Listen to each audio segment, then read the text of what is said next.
இன்றைக்கி வந்து மாங்காய் தில்லுன்னு சொல்லுவாங்க, அதை எப்படி செய்யலான்னு பார்க்கலாம் வாங்க. ஃபஸ்ட்டு வந்து அதை நல்லா வாஷ் பண்ணி எடுத்துகிட்டு உப்பு மஞ்சத்தூள் போட்டு தான் வாஷ் பண்ணேன். இப்போ வந்து ஒரு பேனில் வந்து ஆயில் சேர்த்துட்டு நான் ஒரு வெங்காயம் எடுத்திருக்கேன். அந்த வெங்காயத்தை வந்து நல்லா பொன்னிறமாக வதக்கிடலாம். அது பொன்னிறமாக வதங்கணுன்னா தக்காளி ஆட் பண்ணிவிட்டு உப்பு கொஞ்சம் சேர்த்துட்டு நல்லா பெரட்டி விட்டுட்டு ஒரு 2 டேபிள் ஸ்பூன் இஞ்சி பூண்டு ஆட் பண்ணியிருக்கேன். இஞ்சி பூண்டு கொஞ்சம் நிறையா சேர்த்துக்கிட்டா கொஞ்சம் ஸ்மெல் வராது. ஸோ அதனால் 2 ஸ்பூன் ஆட் பண்ணியிருக்கேன். ஆட் பண்ணிவிட்டு கொத்தமல்லி புதினா கொஞ்சம் ஆட் பண்ணிவிட்டு மாங்காவை நான் போட்டுட்டு அது கூட மிளகு சீரகத்தூள், கரம் மசாலா, தனியாத்தூள், மிளகாத்தூள், மஞ்சத்தூள் எல்லாம் போட்டு நல்லா மிக்ஸ் பண்ணி விட்டுக்கலாம். பச்சை வாசனை போகிற வரைக்கும் நல்லா மிக்ஸ் பண்ணி விட்டுடுங்க.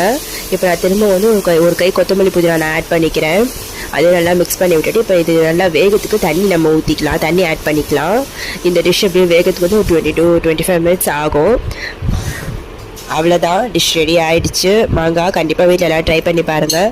பாய் பாய், அஸ்ஸலாமு அலைக்கும்.